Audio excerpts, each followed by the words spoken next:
Welcome to episode 1 of Nant Fawr Brews. My name is Andy, and I'm a home brewer and beer lover based here in Cardiff, in sunny Wales in the UK. Nant Fawr Brews is the name of my brewery. I call it a brewery, it's just me in my kitchen. And Nant Fawr in Welsh means big stream, which hopefully means there's plenty of good stuff on this pod. This podcast is about all things beer. We're talking home brewing, beer styles and tastes, chatting with people in the growing craft beer scene here in Cardiff and beyond, and it will always mean hearing people who are passionate about beer, whatever that may mean. The aim is to have great conversations inspired by beer, ideally over a beer. It's episode 1 and we are already going international. My guest today is from Tennessee in the United States. He's definitely a beer lover because he's visited over 115 microbreweries in the US. And he described his lockdown experience to me as drinking beer and reading trashy novels. It's Micah Ward. Micah, how are you? I am wonderful, and I'm honored to be your first guest, Andy. That's brilliant. You just said to me, I hope my southern accent isn't too much of a problem. And I was like, it's brilliant. It shows that, we are reaching parts of the world already. So, first question. Are you having a beer while we have a chat? Yes, I'm having a Hippies and Cowboy IPA from Tennessee Brew Works. Okay, tell me about that beer and why you chose it and why you like it. It's an IPA, which is my preferred style of beer. It's got an appropriate amount of bitterness, just a little bit of a citrus, and it's one of our local microbreweries. It's here in Nashville, Tennessee, and the first time that my wife and I went to it was on her birthday last year. Oh, lovely. Okay, and what ABV is that coming in at? This one is right around 7%. Wow. Okay. I mean, that's the thing with the American IPAs. They don't mess about, do they? They're pretty strong. Yes. Some of these, especially when you get into the Imperial IPAs, they get up there, some of them around 10%. They'll hit an IBU rating anywhere between 90 and 100. They just kind of punch you between the eyes. I remember you saying, because I should explain, the way we met is via Medium, which is a kind of blogging platform, a writing platform. I'm on there as Andy Taylor Cardiff, and I think you're on there as Micah262. I wrote an article about home brewing, and Micah kindly left a nice comment, and we got chatting through there. But I remember you saying that on one of your comments that your favourite beer in the world is like an Imperial IPA, and that must be coming in at what, 10, 11, 12? That particular beer, Fulcrum Imperial IPA, and unfortunately it's no longer brewed, but it used to be brewed at Smiling Toad Brewery in Colorado Springs, Colorado. It was just over 100 IPU and 10% ABV. When they're brewed right, they kind of hide the strength, don't they? You can't really taste that it's that strong. Correct. This particular beer, it had kind of a sweet maltiness to it that helped offset the bitter hops. Now, there was certainly some bitterness there. You'd chill your IPAs, would you? You'd drink them out of the fridge. Is that right? Yes, we do. I think I'm either American or Australian at heart because I like to kind of chill pretty much everything that I drink. And I know there's this thing about, the English. I mean, I should point out there is a big difference between England and Wales. I could do a whole nother podcast on that. I sound English, but I live in Wales. I've been living in Wales for about 5 years now.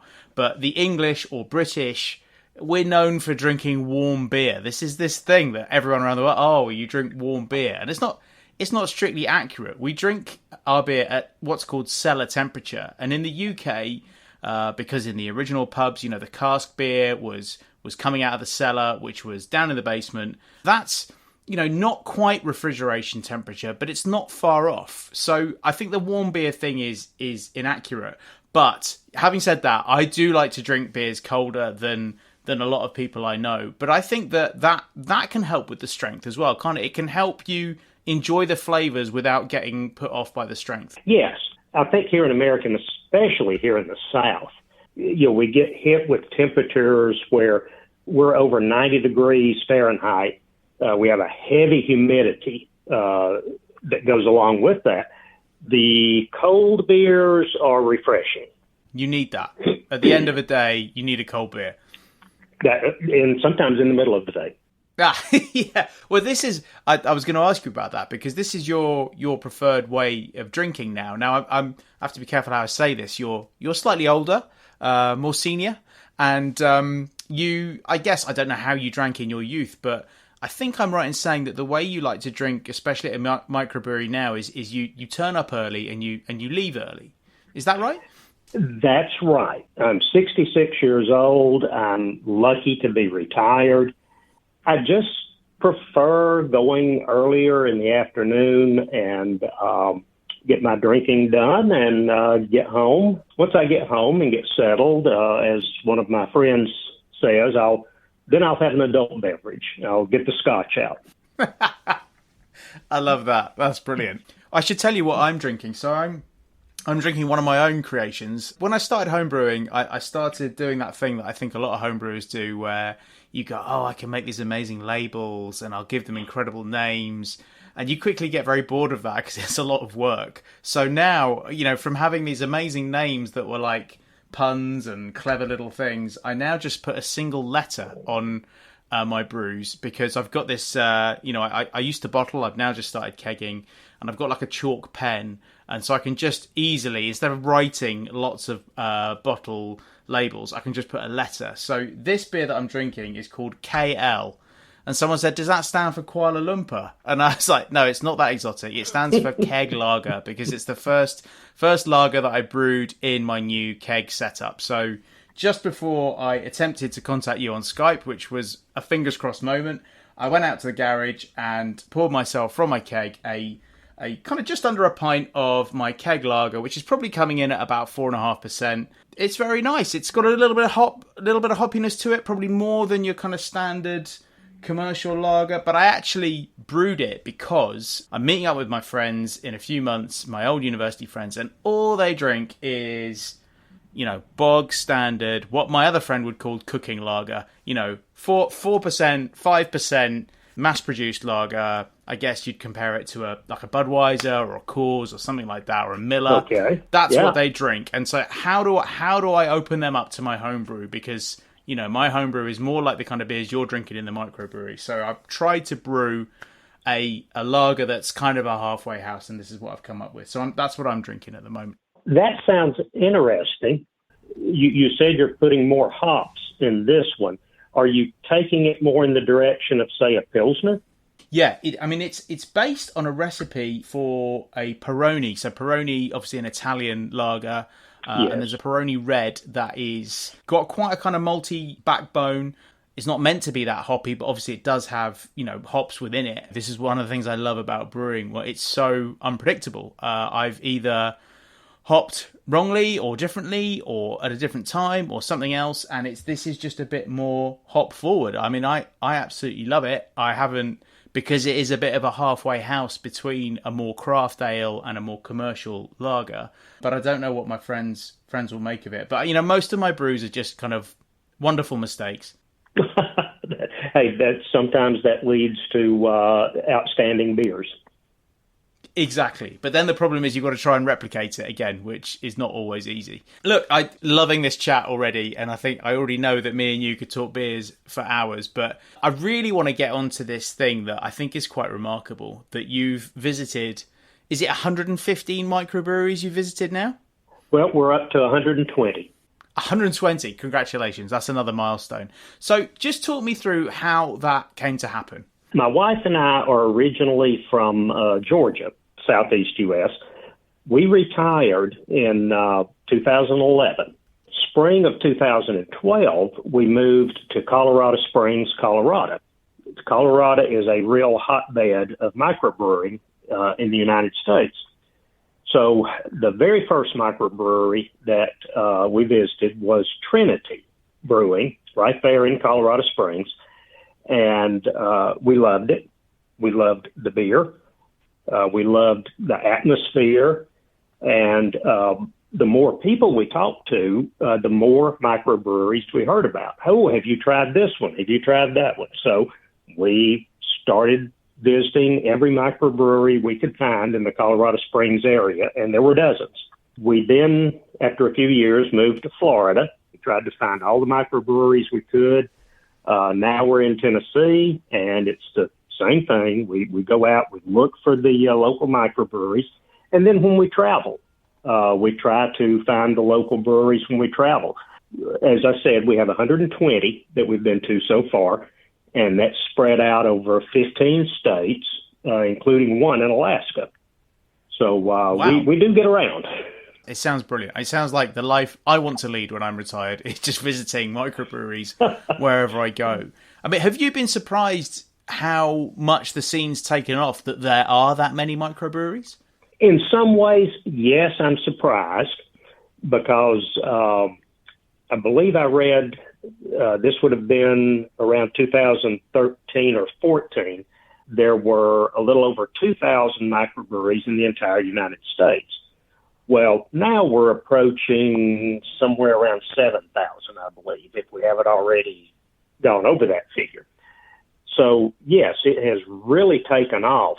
But I'm not surprised from the standpoint that it's outstanding beer when you go to the microbreweries. And it's a good atmosphere. I've never heard a word of anger spoken at a microbrewery. It's a very friendly atmosphere. They're places that people just kind of respond to. That really hit me when you said that in your article, that, I've never heard an angry word at a microbrewery. And I thought, he's right. I've been to a few, and typically what you find is the people who have started it up are still there. They're working it. It's their thing. They found the location. They probably took out a loan to get the equipment. They may well have started out in home brewing.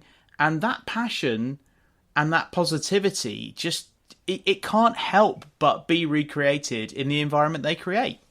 Oh, absolutely. The 100th brewery that we went to is called Common John, and it's in Manchester, Tennessee. And when I told the bartender that it was our 100th brewery, well, he called for the owner. He wanted the owner to come meet me. We shook hands. He bought me a beer. The owner's wife come out and said, wow, tell us about 100 breweries you've been to. So it is. It's just a very friendly, positive atmosphere. And also, I think that the owners are very happy that people are sharing their passion. They want to share what they've made. And that's the other thing I think that's really great about visiting a microbrewery is you could visit a microbrewery every day for a week and there'll be different selections of beers on every day because it's a moving feast, isn't it? Oh, absolutely. In fact, there are two particular breweries that we have been to. One in Colorado Springs called Lost Relic, and then another one in Columbia, Tennessee called Bad Idea, which I think is a great name for a microbrewery. That's a great name for a brewery. Yeah. Do you think that was his bank manager or his best mate or someone saying that? Well, the story is it was two guys, as you would say, best mates, and they're sitting at the kitchen table discussing how they're going to start a brewery. One of them's wife walked through and said, guys, that's a bad idea. They went through with it. But anyway, Bad Idea and Lost Relic, both of them, they have an ever-changing brewery lineup. They never brew the same beer twice. Wow. They are always experimenting, try something new all the time. From all your visits to microbreweries, you've already mentioned a few standout moments, and I love that thing that when you mentioned that it was your 100th, that they kind of made a fuss over that. But what are some other standout moments from the 120? We recently went to a brewery in Leadville, Colorado. The name of the brewery is 2 Mile Brewery. And the 2 Mile designates their elevation. They're at well up over 10,000 feet elevation. And so they advertise themselves as the highest brewery in the United States. And it's a tiny little place. They only had 3 beers on the menu the day we went.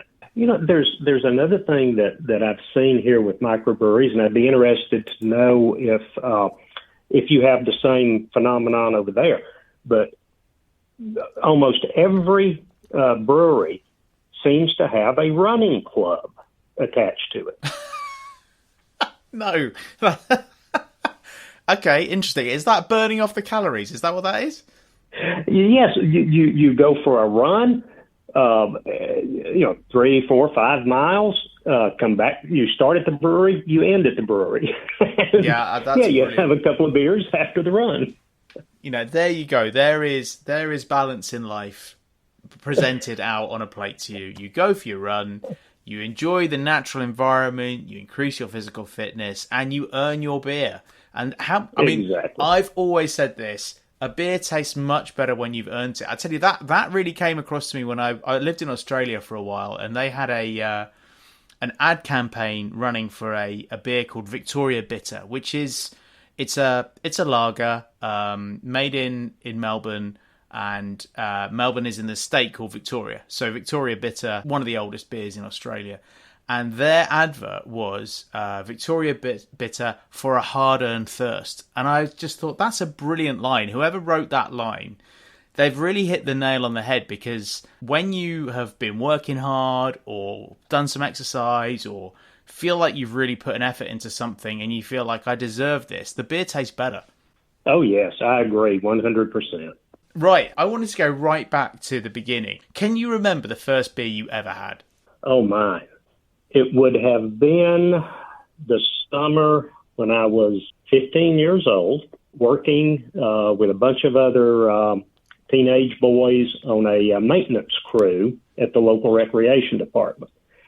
And probably it was a Budweiser or a Pabst Blue Ribbon, or possibly even a Schlitz, which is no longer brewed. Wow, I've heard of the first two. What's that third one? A Schlitz? Schlitz. It was just your standard, not that much different than a Budweiser.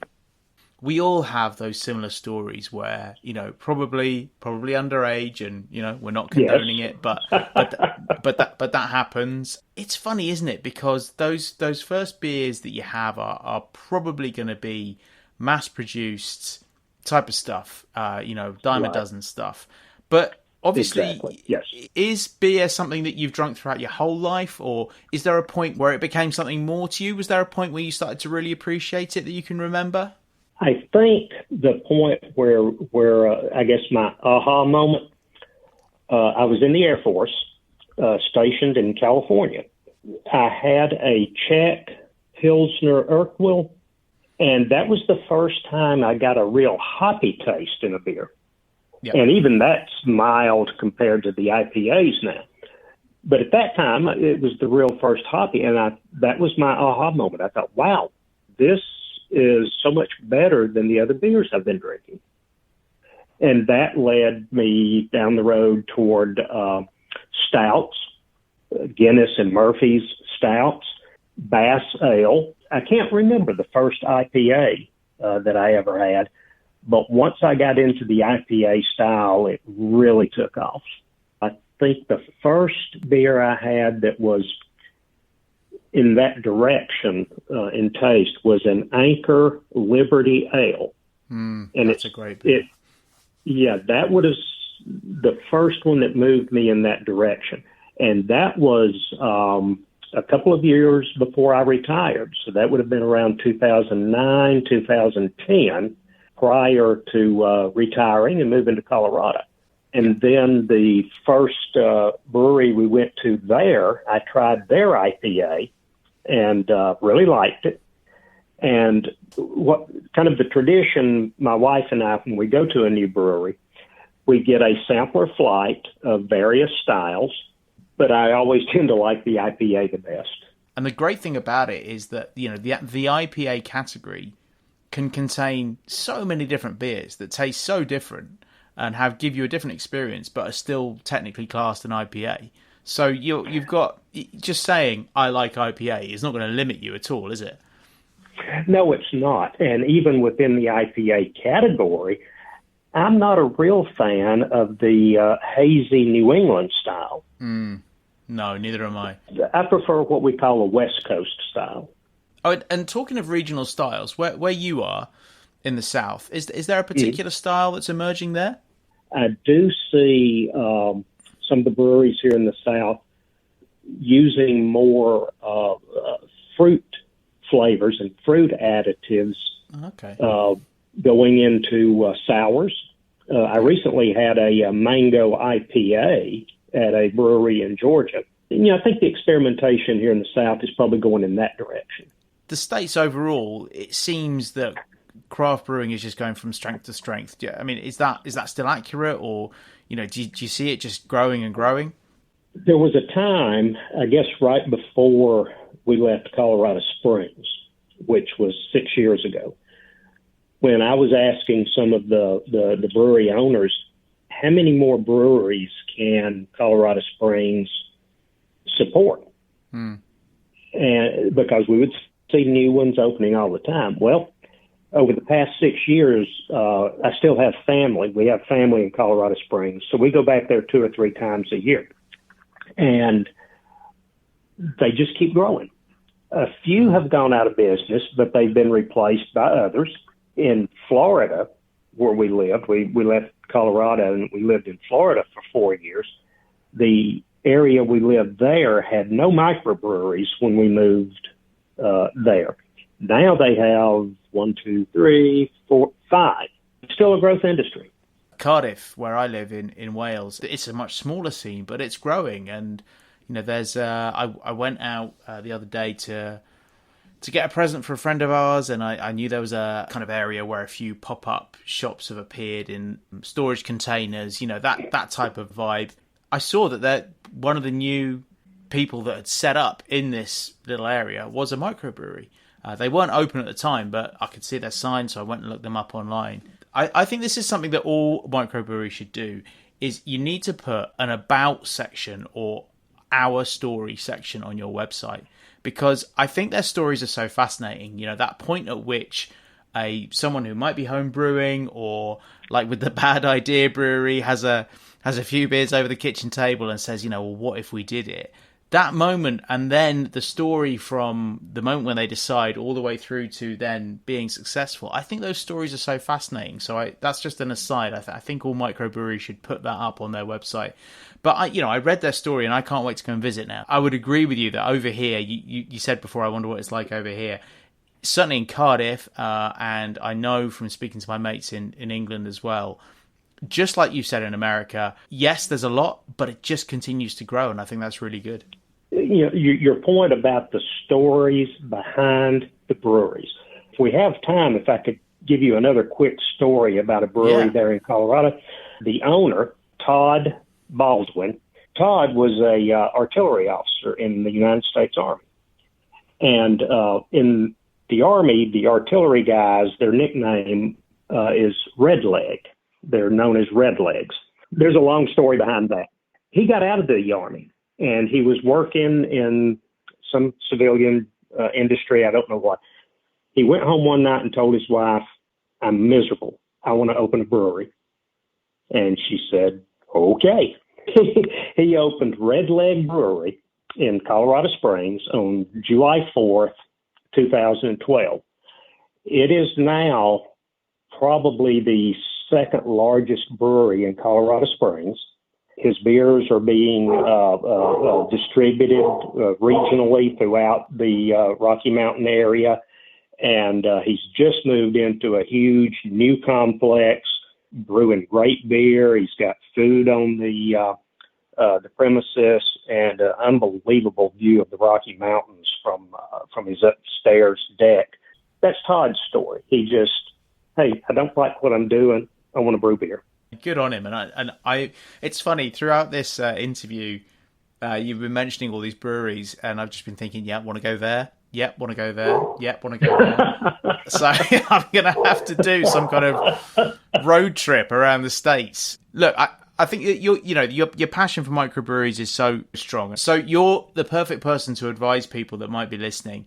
What's your tips for finding a microbrewery to go and visit, and then also how to get the best out of your visit? So here in the U.S., we have microbreweries. We have that's only business is to brew beer. Then on the other end of the spectrum, there are restaurants that also happen to brew beer. Yeah. And then there's any number of combinations in between. Well, we stay away from the big restaurants that also brew beer. We look for the place who does nothing but brew beer, maybe serve sandwiches and a small menu. And that's what we look for. We try the sampler flights. We try to sample as many of the beers as we can that they produce.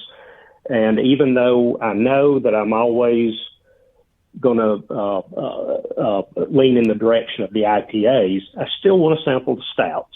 I want to sample their red ale and their lager. And my wife is really big into the sours.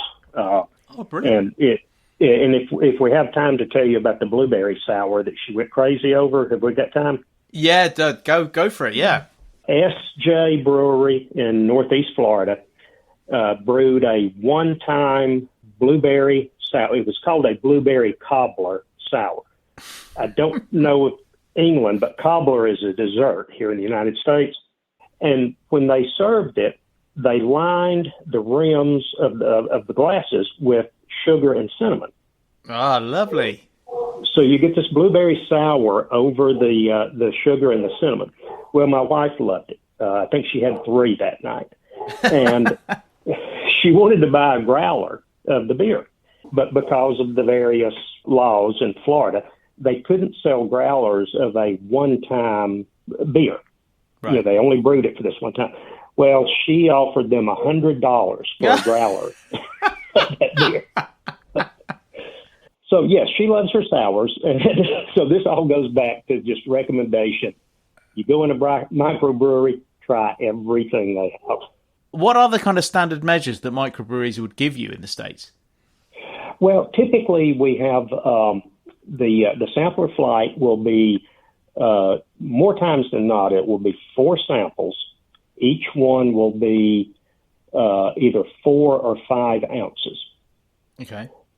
Then typically you can get 12 or 16 ounce full pours of a beer. If it's a very high ABV, go back to the Fulcrum at Smiling Toad. He only sold that in 8 ounce portions. Yeah. Because it was so strong. But yes, we'll go in, we'll get the sampler flight, we'll have the little small glasses, we'll try several of those, and then usually have one of what I call an adult portion of the one that I like the best. And you're taking your time, you've got nowhere to get to, so you're just, taking in the vibe. And I remember you saying on one of your articles that a lot of these microbreweries will have food trucks either visiting or even as part of the brewery, so you might have some food and you kind of make an afternoon out of it. Sure. I don't want to rush in, drink a beer, take off and leave. No, we go and we, as you say, we make an afternoon of it. We have something to eat with it. We leisurely sample the beers. We look for interesting conversation if anybody's willing to engage in conversation, and typically they are. I remember you, another thing that you mentioned in one of your articles was, and you were trying to get across the point that you'll meet all sorts of people in the microbreweries, and I think there was one brewery where you said at one end of the bar was an Air Force guy, and at the other end of the bar was a hippie. Exactly. Yes. One end, he was an Air Force fighter pilot, and he left, and I gravitated to the other end of the bar, and there was an old hippie who had been to 45 Grateful Dead concerts. You don't get that combination every day. No, you really don't. You really don't. Listen, Micah, it's been fantastic talking to you, and I could talk to you for hours about beer, but thank you for sharing all your stories and insights from all these visits to microbreweries, and I'm sure you've got many, many more in you. I mean, presumably there's no end goal. You just keep visiting them, right? That's right. Well, we're working on our second 100 now, and once we hit 200, we'll see how much farther we go. When you hit 200, you've got to come back on the podcast. I mean, if I'm still going with this podcast when you hit 200, then we're both going to be very happy because you'll have hit 200 yes. and I'll have done a lot more podcasts.